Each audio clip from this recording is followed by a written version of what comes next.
ধর্ম হোক যার যার, বড় মা সবার। আজ বড় মার টানে আমি আর চন্দ্রিকা চলে গিয়েছিলাম বড় মার কাছে। সকাল সকাল ঘুম থেকে উঠে রেডি হয়ে বেরিয়ে পড়লাম। সবার ফার্স্টে মসলন্দপুর থেকে ট্রেনে গেলাম হাবড়ায়। হাবড়া থেকে জয়গাছি বাস স্ট্যান্ড, এবং জয়গাছি বাস স্ট্যান্ড থেকে বাস ধরে সোজা নৈহাটিতে।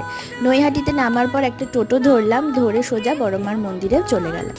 প্রচণ্ড ভিড় ছিল, প্রচণ্ড লাইন ছিল। বড় মার কাছে তোমরা জানোই প্রচণ্ড ভিড় হয়, কিন্তু আমার খুব কাছের একজনের জন্য আমি খুব ভালোভাবে পুজো দিতে পেরেছি। সে খুব ভালোভাবে আমাকে পুজো দেওয়ার সুযোগ করে দিয়েছে, তার জন্য তাকে অসংখ্য ধন্যবাদ।